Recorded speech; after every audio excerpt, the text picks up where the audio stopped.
you aware that we are sending $40 million a week to the Taliban? Yes, sir. Can you name other instances of foreign aid going to terrorist organizations? We have assisted al-Shabaab in Somalia. There's been instances of the Khamsi network in Sudan, Hamas, Islamic Jihad, Hezbollah, Kataib al-Hezbollah, Hayat Tahrir al-Shams in Syria. Dozens of terror organizations have received indirect assistance from U.S. foreign aid.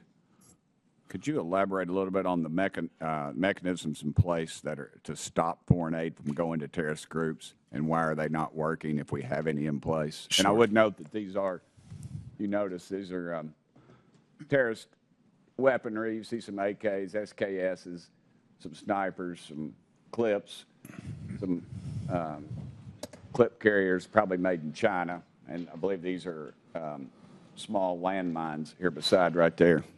Let's use Gaza as our case study. $2.1 billion in American taxpayers' money to Gaza since October 7th when Hamas invaded southern Israel.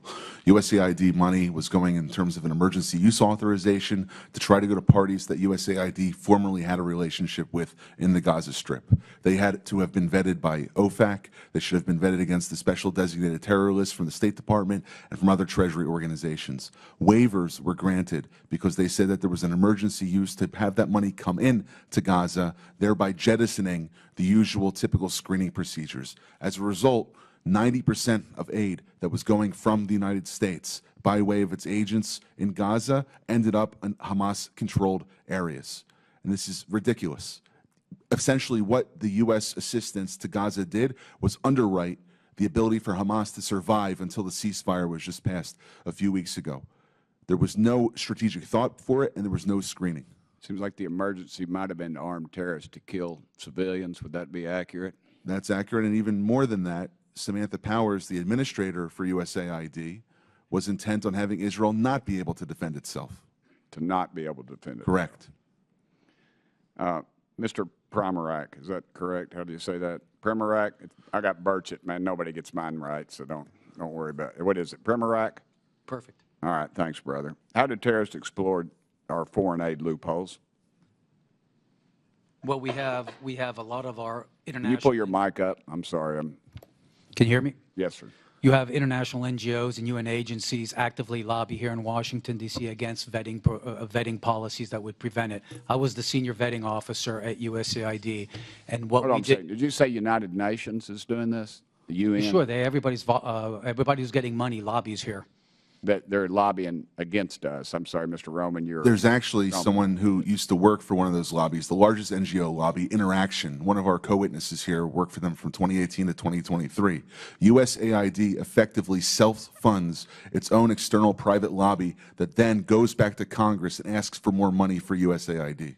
So the taxpayers fund this lobbyist who's working against American interests. Correct. Possibly killing our allies and possibly Americans. They bring together groups in Washington that overseas work with groups that kill Americans. Yeah, I don't need a flow chart to show that. I appreciate it.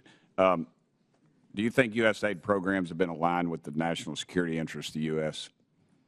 No, they have not. They have actually helped China. Mr. Roman? No. Okay. How do these programs compromise our national security, Mr. Primorak? They actually push China.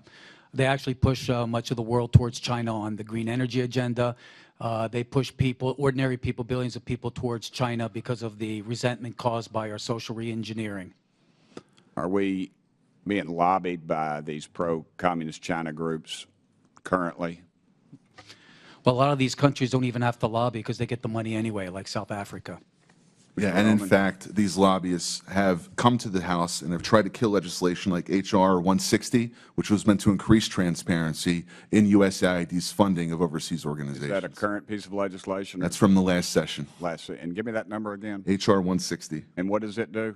It was meant to give U.S. lawmakers the ability to have higher transparency in terror financing investigations aimed at scrutinizing extremist groups.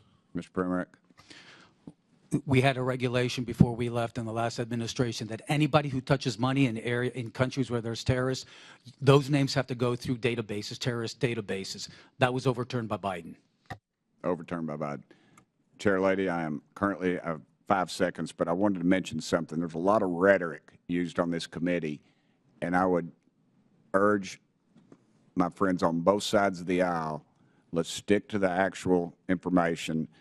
This rhetoric is, I've received death threats, and I know the chair lady has, and it needs to stop. We need to tone it down. Thank you, chair lady, and thank you. Thank you, Mr. Burchett. Madam Chairwoman, I'd like to ask for unanimous consent to enter a few items into the record relating to the